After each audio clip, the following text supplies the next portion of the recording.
Quand j'ai regretté d'être parti à Qatar, je n'ai pas regretté que parce que ça va nous faire échouer. Non, les gens ne comprennent pas Kalonji. Je ne crois pas qu'on va échouer même au Qatar. Je regrette seulement que nous avons seulement perdu le temps d'ouvrir les portes aux ennemis de la République. Vous ne jouez pas avec votre ennemi. Votre ennemi, vous le terrassez, vous l'asphyxiez et vous le détruisez le plus vite possible. Parce que si nous ne sommes pas parfaits, si tu commets une erreur et que lui voit l'erreur, il risque d'en profiter et vous faire du mal. Alors comme nous ne savons pas quand est-ce qu'en tant qu'humain on n'est pas parfait, un jour ou bien comme erreur, il peut nous avoir, c'est alors il faut l'anéantir le plus tôt possible pour qu'il ne puisse pas avoir cette erreur-là. Voilà pourquoi je n'ai pas été d'accord avec le Qatar. De toute façon, au Qatar, nous serons gagnants. Je viens de voir d'ailleurs que les Qatar, Alpha Mine, ils ont 56% d'Alpha Mine, qui viennent de prendre Alpha Mine. Donc, les Américains ont déjà au Qatari, là où ils passent, Alpha Mine était dirigé par des compagnies étrangères, je crois. Il y avait les Canadiens, il y avait les Sud-Africains, il y avait les Américains. Bon, maintenant, les Qataris ont déjà 56%, quelque chose comme ça là-bas. Donc, si déjà les Qataris ont déjà leurs intérêts au Congo, ça devient difficile. Les M23 va donner quoi aux Qataris? Et puis, des fois, le président Tshisekedi peut aussi appeler les Qataris et leur dire que non. Je sais que vous avez dépensé l'argent au Rwanda.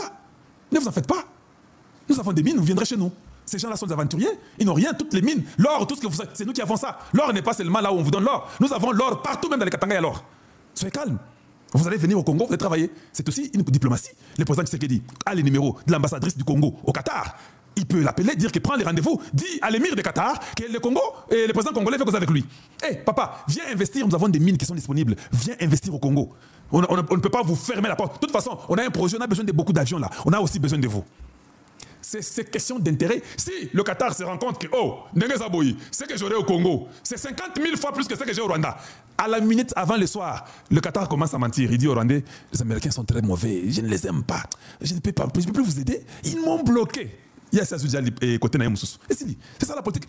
Est-ce que nous avons cette politique-là d'anticipation? Ou bien nous attendons seulement que la causerie des Qatar arrive, nous attendons ce que les Qataris vont faire? Non!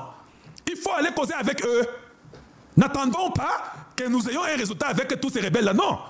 Même l'émir de Qatar dit même que l'émir a donné l'avion aux États-Unis 400 millions de dollars. C'est une forme de corruption. Corrompez-le. Dites à l'émir, vous voulez quoi? L'or, vous voulez les diamants, le cobalt, venez investir au Congo. Les ports de bananes, venez les finir. Quoi d'autre? Oh, les aéroports, venez. Et si, c'est une forme de corruption. Mais parce que nous voulons asphyxier le Rwanda, que le Rwanda parte. Et l'émir amènera les compagnies au Congo avec ses Qataris. Ils vont venir investir au Congo. Vous pensez quoi? Qu'il y a des gratuités? Cette politique de gratuité n'existe pas. Même les États-Unis, ils nous aident parce qu'il y aura aussi des compagnies américaines qui viendront investir au Congo. C'est pourquoi les États-Unis aident. Ce n'est pas gratuit. Dites à l'émir, ne dormez pas. Mais quand il y a des Congolais de mauvaise qualité qui pensent seulement à l'argent, on ira que le Qatar va nous corrompre. Mais qu'est-ce que vous attendez pour corrompre le Qatar? Nous sommes les pays les plus riches, non? Allez-y, convainquez aux Qataris, dites-leur que les M23, cas par cas, personne ne sera libéré, on ne va pas prendre tout le monde. C'est ce qu'on a dit à Washington, c'est ce que nous gardons. Nous avons le même langage, Washington, Qataris et Congo. Nous pouvons changer même l'intention des Qataris. Parce que votre pays a la richesse plus que tous les pays du monde. Et c'est vrai. Est-ce qu'il faut que je dise ça publiquement? Oui, peut-être publiquement ça passe pour que les autres conseillers prennent et puis vont dire au président ou que le président lui-même écoute. C'est une possibilité à ne pas négliger. Il faut utiliser ça. C'est une carte que, quand je dis que Tshisekedi avait toutes ces cartes là, je savais pourquoi j'avais dit ça.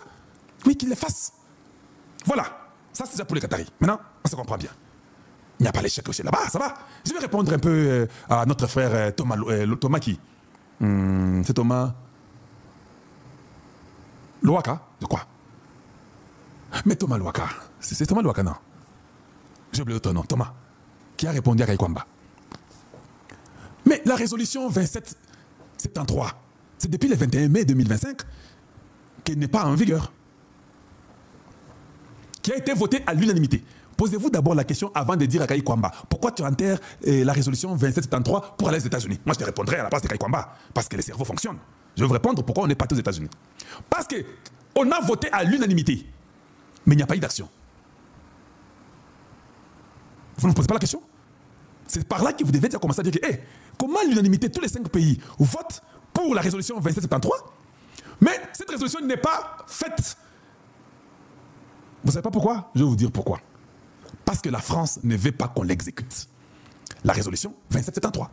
Kaikwamba et Kalonji Mulumba ont compris ça. Toi, Thomas, tu n'as pas compris ça. Voilà pourquoi tu demandais, on avait déjà eu la résolution. Oui, nous savions que nous avons eu. C'est nous qui avons fait pour l'avoir, non? Tu as oublié? Quand toi, tu étais assis en Europe ou je ne sais pas où, nous, on parlait de ça, on a eu ça, on a insisté, on a montré toutes les erreurs, les fautes graves du Rwanda. On a eu la résolution 73 depuis le 21 mai.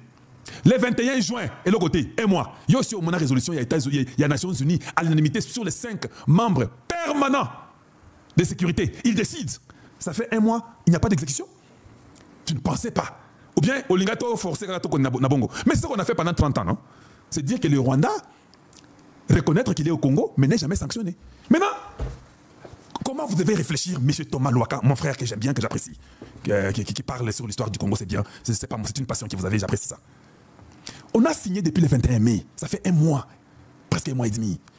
Personne, parce que c'est 1 mois, le 21, c'est 9 plus 6, c'est 15. Oui, 1 mois et demi exactement. 1 mois et 15 jours. Et 16 jours. Personne n'exécute ce qui est décidé par ces 5 membres. Donc, la France ne veut pas. Pour votre information, peut-être ça vous passe dessus. J'aurai notre temps de vous expliquer. La Chine ne veut pas non plus. Pour votre information, je vous dirai peut-être prochainement, la Russie ne veut pas non plus. Il n'y a que 2 pays qui nous ont montré qu'ils voulaient. L'Angleterre qui a sanctionné le Rwanda individuellement et les États-Unis qui ont sanctionné le Rwanda individuellement. Les 3 autres pays du Conseil n'ont pas sanctionné le Rwanda individuellement. La Russie n'a pas sanctionné le Rwanda, la France n'a pas sanctionné le Rwanda et la Chine n'a pas sanctionné le Rwanda. Nous, étant très intelligents, nous avons compris, pourquoi ne pas aller derrière celui qui a sanctionné individuellement? Voilà pourquoi nous sommes partis aux États-Unis. Tu ne savais pas ça? Parce que les 5 là qui ont décidé, ils ne peuvent pas exécuter si les 5 ne sont pas d'accord. Voilà pourquoi la résolution n'a pas été en vigueur. Tout le monde a toujours dit, le Rwanda a violé l'intégrité totale du Congo, rentrez chez vous, rentrez chez vous. Mais aucun pays n'est jamais parti dire aux Rwandais qu'ils partaient, quittaient, et puis les obliger. Nous avons commencé à parler des sanctions. J'ai dit non, nous ne voulons pas la condamnation, nous voulons les sanctions. Vous avez oublié? Et puis après 2 mois, tout le monde commence à changer de parler des sanctions, pas des condamnations. Oui, j'ai fait partie de ça. On a compris que c'était un train que le Rwanda ne respecte jamais. Tshisekedi a commencé à parler des sanctions, il a changé condamnation. Et c'était condamnation. Tous les voyages de Tshisekedi, il a tellement voyagé, il n'a pas de condamnation, il a eu ça, et quand il commence sanctions, il ne trouve pas les sanctions. Les sanctions, quand il les trouve, c'est les États-Unis qui disent aux Nations Unies, devant tout le monde, et vous êtes témoins, que si nous ne pouvons pas faire ça ensemble, nous les États-Unis, nous prenons l'avance. Nous sanctionnons Laurence Kayuka, nous sanctionnons James Kabarebe, nous sanctionnons, c'est les États-Unis qui sanctionnent. Il dit que c'est lui qui va nous suivra, nous on a sanctionné. Donc même les États-Unis ont compris que les 5 trucs là, il y a les gens qui ne peuvent pas les faire. Et l'Angleterre a suivi les États-Unis par après. Parce que eux, c'est toujours comme les 2 frères jumeaux. Comme maman et son fils aîné. Voilà pourquoi, Kai Kwamba, je vous réponds à sa place. Kai Kwamba comprenant cela, que nous ferons encore 3 ans avec la résolution 2773 sans aller à la solution des forces. Parce qu'on a fait condamnation pendant 2 ans.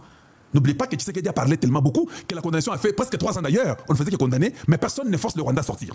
Maintenant, le même jeu revient au 2773. Allez, vous devez sortir. Et puis on a dit, sortez immédiatement. C'est ça que 2773 a dit. Ça fait 1 mois et 2 semaines, et 15 et 16 jours.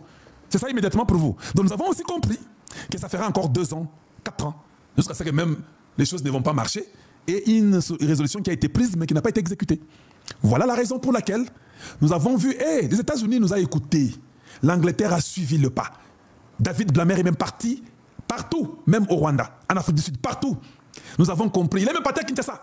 On a compris que, David, qui est aussi des Tchilingés pour votre information, ses arrière-parents, a compris que les États-Unis ont déjà fait une position. Eux se comprennent mieux. C'est la maman et la fille et le garçon aîné. La maman, c'est l'Angleterre. Sa fille et son fils aîné, c'est les États-Unis. La maman connaît quand son fils prend et dit voilà pourquoi l'Angleterre a changé de traitement, a condamné le Rwanda.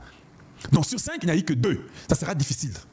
Alors nous avons compris, nous les intellectuels du Congo, je ne sais pas si vous êtes de nous ou pas, on a compris que non. On laisse 2773, on va aller derrière les États-Unis, à Salamakambo, Moko. Exactement comme Israël le fait souvent. Israël, quand il va aux nations, on les bloque. Israël va derrière les États-Unis s'engagent seuls. Voilà ce que nous avons préféré. Maintenant, ce qui était intelligent, dans ce qu'on a fait signer à Washington, nous avons encore remis 2773 dedans. Pour que les États-Unis maintenant aident que ça accomplisse individuellement. Que les États-Unis interviennent individuellement. C'est ce que nous avons fait. Où est le mal? Vous pensez que vous êtes intelligent plus que Kai Kwamba? Je vous pose la question seulement. Vous pensez que l'approche d'aller derrière celui qui a déjà montré la volonté de sanctionner n'est pas bonne? Voilà pourquoi Kai Kwamba le dit devant Trump que tenez à cela, qu'il y ait les actions, tenez-nous responsables. C'est lui qui ne le fera pas là. Zalawana. On avait déjà compris que les Nations Unies sont déjà corrompues. Et la Chine qui est au Congo sont des voleurs. Et la Russie, menteur. Et la France, voleur. Ça, nous le savons. Alors, il fallait directement, rapidement, on n'a pas le temps à perdre. C'est pourquoi j'ai demandé au président Tshisekedi, on doit commencer à être très rapide maintenant.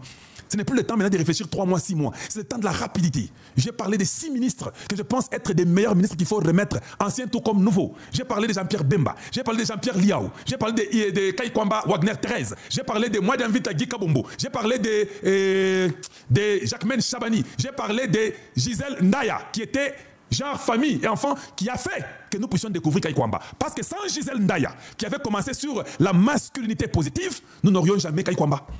Nous n'aurions jamais la première ministre Toulouka. Mais une personne comme ça, vous ne la jetez pas à cause de la politique, parce qu'elle a été championne dans la masculinité positive, c'est elle qui a commencé ça. Donc, si une femme nous a aidé à arriver à ce niveau, à découvrir d'autres femmes, et qui a bien travaillé, mais parce que votre politique est bizarre, vous l'enlevez, non. Nous parlons aussi pour elle, même s'il n'est pas au gouvernement présent, nous espérons et nous croyons que le gouvernement qui viendra, elle sera là, elle y sera. Les 6 sont là. Il n'y a que 4 autres qu'il faut avoir.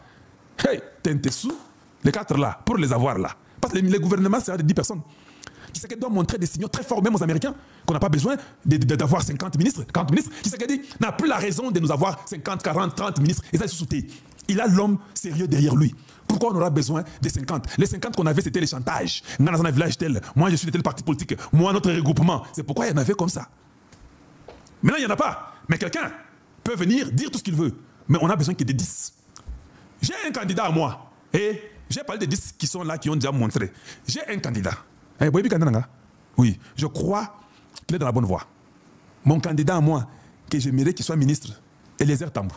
Oui. Eliezer Tambou. C'est celui-là que moi je pense est mon candidat pour être ministre. Oui, parce que vous voyez ce qu'il fait individuellement, non? Vous voyez ce qu'il fait à l'Assemblée, non? Donc si vous le mettez au gouvernement, c'est normal, il n'a jamais été ministre, il aura des difficultés gauche-droite. Mais je suis sûr, 6 mois, 8 mois, vous verrez les résultats.